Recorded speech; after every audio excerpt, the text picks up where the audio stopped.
பிஸ்மில்லாஹிர்ரஹ்மானிர்ரஹீம். அல்ஹம்துலில்லாஹி வஹ்தஹ் வஸ்ஸலாத்து வஸ்ஸலாமு அலா மல்லா நபிய பஅத அம்மா பஅத். ஷரியத்தில் எதுவெல்லாம் நஜிஸ் என்று கருதப்படுகின்றதோ அவைகளை பற்றி நாம் கதைத்து கொண்டு வருகின்றோம்.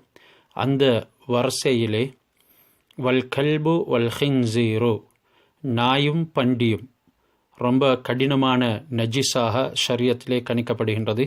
எனவே தான் ஹஸரத் ரஸூலுல்லாஹி ஸல்லல்லாஹு அலைஹி வஸல்லம் அவர்கள் கூறியிருக்கின்றார்கள், தஹூரு இனாய் அஹதிக்கும் இதா வலக ஃபீஹில் கல்பு ஐ யக்ஸிலஹு சபா மர்ராத்தின் ஊலாஹுன்ன பித்திராபி. உங்களுடைய பாத்திரத்தில் நாய் வாய்விட்டால், அதாவது ஏதேனும் சாப்பாடு பாத்திரமாக இருக்கலாம், நீர் அருந்தக்கூடிய பாத்திரங்களாக இருக்கலாம், அல்லது நீர் தேக்கி வைத்த பாத்திரங்களாக இருக்கலாம், நீங்கள் பாவிக்கக்கூடிய புழங்கக்கூடிய ஏதேனும் ஒரு பாத்திரத்தில் நாய் வாய்விட்டால் அதனை 7 விடுத்தம் கழுவ வேண்டும். முதலாவது விடுத்தத்திலே மண்ணை போட்டு கழுவ வேண்டும். ஏனெனில் நாயின் உடைய அந்த கிருமி ரொம்ப கடினமானது. அது மண்ணினால் மட்டும்தான் நீங்கும். எவ்வளவு தான் சோப்புகள் மற்றும் காரமான பொருள்களை போட்டாலும் கூட அதனுடைய எச்சில்கள் பட்ட அந்த கிருமியை நமக்கு நீக்க முடியாது. இரண்டாவது தான் ஹின்சீர், பண்டி. லிஅன்னஹு அஸ்வஉ ஹாலன் மினல் கல்பி. ஏனெனில் பண்டி நாயை விடவும் மிகவும் மோசமானது, மிகவும் கடினமான நஜிஸ். ஏனெனில் நாயை ஏதாவது ஒரு சந்தர்ப்பத்திலே எங்களுடைய வீடுகள் மற்றும் உண்டான பொருட்களை பாதுகாக்கிறதுக்காக வேண்டி வளர்க்கலாம். ஆனாலும் கூட பண்டியை எந்த ஒரு நிலைமையிலையும் வளர்க்க முடியாது. வலி அன்னஹு மந்தூபுன் இலா கத்லிஹி மின் கைரி லரரின் ஃபீஹி. பண்டியின் மூலமாக எந்த விதமான தீங்கு நமக்கு ஏற்படாவிட்டாலும் கூட அந்த பண்டியை கொலை செய்வது சுன்னத்தாக்கப்படும்.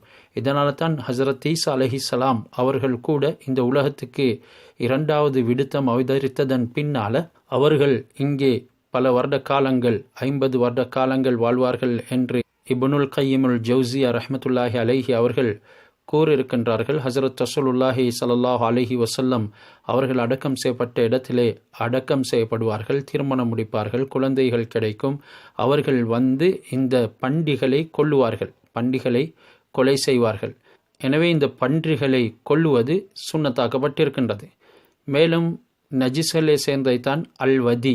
வதி எனும் பொழுது அது சிறுநீருக்கு ஒப்பானது. அது சிறுநீர் கழித்ததன் பின்னால் நூல் போன்று இழுப்படக்கூடிய ஒரு பிசுபிசுவான ஒரு திரவம். எனவே இது சிறுநீருக்கு பிறகடியில் வெளியாகும். அல்லது பாரம் தூக்கக்கூடியவர்கள் அந்த பாரத்தை தூக்குவதன் காரணமாக இது வெளியாகலாம்.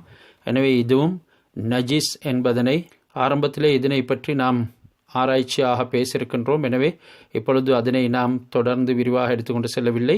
அடுத்தது அல் மதி. மதி என்பதும் ஆணுடைய உறுப்பிலிருந்து வெளியாகக்கூடிய ஒரு மென்மையான வெண்மையான, பெரும்பாலும் ஷஹ்வத் என்ற இச்சை கிளம்பியதன் பின்னால் அது பலகீனமாகும் பொழுது, கிளம்பிய இச்சை மீண்டும் பலகீனமாகும் பொழுது இது வெளியாகும். எனவே இவைகளும் நஜிஸ்லே சேர்க்கப்படுகின்றது. இந்த மதி வதி எந்த இடத்திலே ஆடையில் உடம்புல பட்டுவிடுகின்றதோ அவைகளை கழுவிக்கொள்ள வேண்டும். குளிப்பு வாஜிபாக மாட்டாது. மணி வழியானால் மட்டும்தான் குளிப்பு வாஜிபாகும் என்பதனை நாம் அந்த குளிப்பு வாஜிபாகக்கூடிய விடயங்களின் பாடத்தின் பொழுது கதைத்திருக்கின்றோம். மேலும் நஜிஸில் உண்டானது தான் வமாலா யூக்கலு லஹ்முஹு இதா துபிஹ. அறுக்கப்பட்டாலும் கூட அதனுடைய மாமிசம் சாப்பிடுவதற்கு ஹலாலாக மாட்டாது. அப்படியான மிருகங்கள் அனைத்துமே நஜிஸானது. உதாரணத்துக்கு கோவேரி கழுதை, இவைகள் அனைத்தும் நஜிஸ். குதிரை மாமிசம் இமாமுனா ஷாஃபி ரஹ்மத்துல்லா அலைஹி அவர்களுடைய ஆராய்ச்சியின் படிக்கு சாப்பிடுவது ஹலாலானது. என்றாலும் அந்த குதிரைக்கு கழுதைக்கும் பிறந்தது தான் கோவேரி கழுதை. அதற்கு அரபியில் அல் பகல் என்று சொல்வார்கள். இது சாப்பிடப்பட மாட்டாது. இதனை அறுத்தாலும் கூட அது சாப்பிடப்படவும் மாட்டாது. அத்துடனே அது நஜிஸ் என்பதனையும் மறந்துவிடக்கூடாது. எனவே சாப்பிடப்படாத மிருகங்களுடைய அனைத்து மாமிசங்களும் நஜிஸ் தான். அது அல் மைத்தத்து, செத்தவைகள், பிணங்கள்.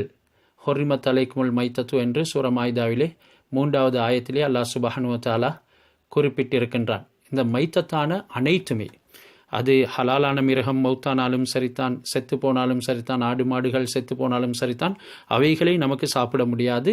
மைத்தத்கள் அனைத்துமே ஹராமானது. என்றாலும் சாப்பிட முடியாது ஹராமானது, அத்துடனே நஜிசுமானது. இங்கே நாம் ஹராம் ஹலாலை பற்றி பேசவில்லை, மாற்றமாக நஜிஸை பற்றித்தான் பேசுகின்றோம். எனவே மையத்தானவைகள் சாப்பிடக்கூடியதாக இருந்தாலும் சரிதான், அவைகள் அனைத்துமே மையத்தாகுவதன் மூலமாக நஜிஸ் ஆகிவிடும். இல்ல சமக்க வல் ஜராத வல் ஆதமிய. ஆனால் 3 மையத்துகளை தவிர 3 மையத்துகள் அவைகள் செத்த போதிலும் நஜிஸ் ஆகுவது கிடையாது. அதில் ஒன்று தான் மீன். அது எந்த முறையில் மரணித்த போதிலும் சரிதான், அது நஜிஸ் கிடையாது. அடுத்தது ஜராத் என்ற லோகஸ்ட்ஸ், அதாவது வெட்டுக்கிளி. இவைகள் எந்த நிலைமையில் மரணித்த போதிலும் இதுவும் நஜிஸ் கிடையாது. அடுத்தது மனிதனை அல்லாஹ் சுப்ஹானஹு வ தஆலா கண்ணியப்படுத்தி வைத்திருக்கிறான். சூரா இஸ்ராவுல 70வது ஆயத்தில் அல்லாஹ் குறிப்பிடுகிறான், வலக்கது கர்ரம்னா பனி ஆதமுடைய மக்களை நாங்கள் கண்ணியப்படுத்தி வைத்திருக்கின்றோம். இப்பொழுது இன்னும் ஒரு ஆயத்து வருகின்றது, சூரத்து தௌபாவுடைய 27வது ஆயத், இன்னமல் முஷ்ரிக்கூன நஜசுன், முஷ்ரிக்கீன்கள் இணை வைப்பவர்கள் நஜிஸ் என்பதாக அசுத்தமானவர்கள் என்று. இப்பொழுது இந்த 2 ஆயத்திலையும் நமக்கு புலனாகுவது என்ன? அங்கு ஆதமுடைய மக்களில் சேர்ந்தவர்கள் தான் முஷ்ரிக்கீன்களும். மாறாக கூறப்பட்டிருக்கின்றது ஆதமுடைய மக்கள் அனைவரையும் கண்ணியப்படுத்தி வைத்திருக்கின்றோம் என்று. இங்கே முஷ்ரிக் அல்லாதவர் என்று பிரித்து காண்பிக்கப்படவில்லை. இதற்கு விளக்கம் கூறக்கூடியவர்கள், அவர்கள் மரணிக்கிறதின் மூலமாக நஜிஸ் ஆகுவது கிடையாது. இந்த காஃபிர்கள் முஷ்ரிக்கீன்கள் மரணிக்கிறதின் காரணமாக நஜிஸ் ஆகுவது கிடையாது. எப்படி முஸ்லிம்களும் நஜிஸ் இல்லையோ அதே போன்று இவர்களும் நஜிஸ் இல்லை. மாறாக இந்த இன்னமல் முஷ்ரிக்கூன நஜசுன் என்ற சூரத்து தௌபாவுடைய ஆயத்தின் மூலமாக விளங்கப்படுவது ஃபல் முராது நஜாசத்துல் ஆத்திகாதி, அவர்களுடைய கொள்கையினுடைய நஜாசத்தை தான், கொள்கையினுடைய நஜிஸை அசுத்தத்தை தான் இங்கே கூறப்பட்டிருக்கின்றது. எனவே அவர்களுடைய கொள்கைகளை நாம் எப்படி ஒரு நஜிஸை அசுத்தத்தை கண்டால் விலகுவோமோ அதே போன்று விலகி கொள்ள வேண்டும். லா நஜாசத்துல் அபுதான். இங்கே மாறாக அவர்களுடைய உடம்பு நஜிஸ் என்று கூறப்படவில்லை. எனவே இதனுடைய விடயங்களை தொடர்ந்து கவனிப்போம். அல்லாஹ் சுப்ஹானஹு வ தஆலா நமக்கு மார்க்கத்தை அறிந்து செயல்படுவதற்கு தௌஃபீக் செய்வானாக.